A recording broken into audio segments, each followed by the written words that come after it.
नमस्कार दोस्तों, आप सभी का स्वागत है आपके अपने YouTube channel money of digital news MDN पर। दोस्तों बात करने वाले हैं जीटीएल इंफ्रा स्टॉक के बारे में।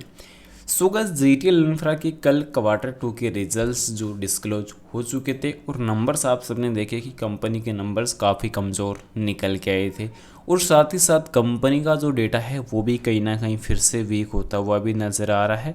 तो मार्केट में दोस्तों कहीं ना कहीं वापस बाइंग ऑर्डर भी नज़र आ रही है।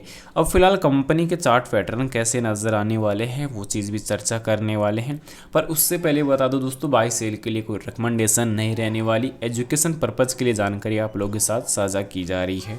प्राइस आज के सेशन की जो क्लोजिंग रहने वाली है वो ₹2.04 की नज़र आई है और रिटर्न्स पर गिरावट की अगर हम चर्चा करें तो 3.32% के रिटर्न्स की गिरावट के साथ आज का जो मार्केट सेशन क्लोज हुआ है।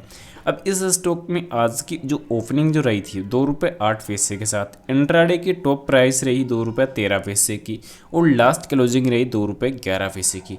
यानी कि प्राइस में दोस्तों जो उतार चढ़ाव थे वो तो हमें कहीं ना कहीं काफ़ी ज़्यादा नजर आए और वो देखने भी मिलने चाहिए थे। पर अभी मेन चीज़ ये हम पे देखने को मिली कि पिछले 5 मार्केट सेशन में गिरावट काफ़ी बड़ी नज़र आई है। पर अगर हम उसी बेसिक पर अगर हम बात करें कंपनी के नंबर्स पर, तो कंपनी के जो कल नंबर्स आए थे वो दोस्तों देखने को मिला था कि 236 करोड़ की कंपनी की इस क्वार्टर 2 के अंदर सेल हुई है और 271 करोड़ का जो एक्सपेंस यहाँ पे बढ़ के नजर आया है। और साथ ही साथ इसमें जो क्लियरली एक चीज़ और नजर आई कि पिछले रिजल्ट में कंपनी का खर्च हुआ था 258 करोड़ का और कंपनी की सेल थी 232 करोड़ की। पर इस बार 258 करोड़ की तो 236 करोड़ की तो सेल हुई है और 271 करोड़ का खर्च हुआ है। यानी कि एक्सपेंस में भी बढ़ोतरी नजर आई है, सेल्स में भी बढ़ोतरी नजर आई है, पर कंपनी के लॉस में भी फिर से बढ़ोतरी नजर आई है। यानी कि ईपीएस रेट गिरता हुआ फिर से नजर आया है। अभी कहीं ना कहीं जो देखने को पहले ही मिल चुका था कि एसएसपी जो निकल के आई थी सितंबर महीने की, तो उसने पहले आंकड़े कंपनी के दर्शा दिए थे कि कंपनी में कहीं ना कहीं थोड़ी सी जो उतार चढ़ाव है वो नज़र आ सकते हैं, नंबर्स में वीकनेस फिर से मिल सकती है और वो चीज़ यहाँ पे कल आते ही रिजल्ट्स ने कंफर्म कर दी है। साथ ही साथ अगर हम उस चीज़ के बेसिक में अगर हम चर्चा करें तो एनुअली प्रॉफिट लॉस का जो डेटा अगर देखें तो उसमें भी हमें दोस्तों क्लियरली जो विजुअल्स वो यहाँ पे देखने को डेटा मिल जाएगा। क्योंकि पिछले टाइम जो देखने को मिल रहा था कि कंपनी के क्वार्टर 1 के मुताबिक जो सेल्स थी वो गिर तो रही थी, पर गिरते हुए साथ साथ दोस्तों कंपनी के जो लॉस थे वो भी बढ़े थे। कुछ चीज़ें यहाँ पे हमें नजर आई थी। अब यहाँ पे अगर डेटा अगर देखते हैं कंपनी की सेल्स क्वार्टर 2 के लेटेस्ट डेटा के मुताबिक कंपनी की अगर सेल्स अगर देखते हैं तो हमें नजर आने वाली है 1337 करोड़ की सेल।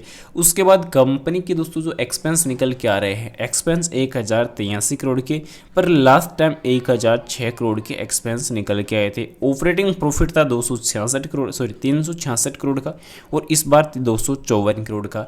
यानी कि डिफरेंस दोस्तों सीधा सीधा नज़र आ रहा है। पर अभी के टाइम और भी ज़्यादा बड़ा डिफरेंस यहाँ पे हमें देखने को मिलेगा कि जो एनुअल लॉस था वो 681 करोड़ था, पर अभी क्वार्टर 2 के लेटेस्ट डेटा के मुताबिक 825 करोड़ हो चुका है। यानी कि कंपनी के लॉस का जो ग्राफ है वो फिर से बढ़ना स्टार्ट हो चुका है। तो ये चीज़ अभी भी हमें ध्यान रखने की आवश्यकता है।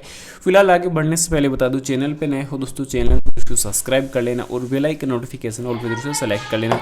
और साथ ही साथ दोस्तों बाय सेल के लिए कोई रिकमेंडेशन नहीं रहने वाली, एजुकेशन पर्पज़ के लिए जानकारी आप लोग के साथ साझा की जा रही है। अब यहाँ पे इक्विटी पर रिटर्न अगर कंपनी का देखते हैं तो अभी लास्ट टाइम दोस्तों 10 ईयर से कंपनी कुछ पे आउट कर नहीं रही है। स्टॉक्स प्राइस सीएजीआर का कुछ डेटा अगर देखते हैं तो लास्ट ईयर का पॉजिटिव डेटा फिर से निकल के आया। 101% कंपनी ने रिटर्न देने की कोशिश की है पिछले 1 साल के अंदर।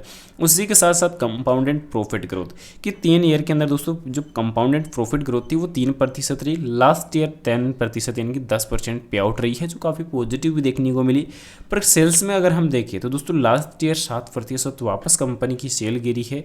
उसी के साथ साथ कंपनी के अगर डेटाबेस में दोस्तों अगर चार्ट पैटर्न की अगर हम चर्चा करते हैं तो कंपनी के जो चार्ट पैटर्न यहाँ पे हमें देखने को नजर आने वाले हैं तो उसमें भी कहीं ना कहीं हमें उतार चढ़ाव नज़र आ सकते हैं। खासकर हम दोस्तों कंपनी के आरएसआई इंडिकेटर की हम चर्चा हम करने वाले हैं, क्योंकि अभी कंपनी का जो आरएसआई इंडिकेटर रहने वाला है तो वो वापस कमज़ोर होता हुआ नज़र आ रहा है। कि अभी के टाइम देखने को मिल रहा है कि 40.46 अंकों पे आज का आरएसआई इंडिकेटर क्लोजिंग रहने वाला है। एक दिन के चार्ट फ्रेम के अनुसार मैं दोस्तों आप लोग को आरएसआई इंडिकेटर का जो डेटा है वो मेंशन कर रहा हूँ। ये चीज़ भी हमें क्लियरली ध्यान रखने की आवश्यकता है, क्योंकि कंपनी के लगातार जो पिछले टाइम उतार चढ़ाव जो नजर आए थी वॉल्यूम का अगर डेटा अगर हम देखें तो उसमें भी कहीं ना कहीं हमें एक उतार चढ़ाव नजर आया था। और अगर हम देखते हैं तो दोस्तों मार्केट का जो डेटा तो हमें कहीं ना कहीं दोस्तों एक जो उतार चढ़ाव का जो मूवमेंट है वो में नजर आया। पर कल के सेशन के लिए कुछ वापस जो प्री ओपन मार्केट का जो डेटा अगर हम देखते हैं तो उसमें कहीं ना कहीं फिर से एक पॉजिटिव डेटा की जो झलक है वो फिर से नज़र आना स्टार्ट हो चुकी है, क्योंकि यहाँ पे दोस्तों जो बाई सेल की जो क्वांटिटी नज़र आने वाली है उसमें भी हमें उतार चढ़ाव के बजाय दोस्तों कहीं ना कहीं पॉजिटिव हिंट यहाँ पे नजर आएंगे, क्योंकि यहाँ पे भारतीय बाजारों का जो क्रेज था वो अभी थमने का नाम ले नहीं रहा है। पर यहाँ पे जो देखने को मिल रहा है चौंका देने वाला डेटा कि उसके अंदर दोस्तों सबसे मेन चीज़ यहाँ पे निकल के आ रही है कि मार्केट की जो प्री ओपन मार्केट डेटा रहने वाला है तो वो फिर से पॉजिटिव स्टार्ट हो चुके हैं। यहाँ पे 47,18,770 शेयर की जो बाइंग क्वांटिटी रहने वाली है, ऑलमोस्ट 10 लाख की सेलिंग रहने वाली है। ये दोस्तों आज के सेशन का डेटा रहने वाला है, इसलिए मैं आप लोगों को बोल रहा हूँ कि अभी कहीं ना कहीं मार्केट के जो डिफरेंस है वो हमें नजर आ रहे हैं। तो फिलहाल अलर्ट रहिएगा, सतर्क रहिएगा। बाय सेल के लिए दोस्तों कोई रिकमेंडेशन नहीं रहने वाली, एजुकेशन पर्पज़ के लिए जानकारी आप लोगों के साथ साझा की गई है। मैं सेबी रजिस्टर्ड नहीं हूं। इन्वेस्टमेंट करने से पहले अपने फाइनेंशियल एडवाइजर से सलाह जरूर ले लेना या अपनी खुद की पर्सनल डीप रिसर्च जरूर शेयर कर लेना। Thanks for watching this my video. जय हिंद, जय भारत, वंदे मातरम।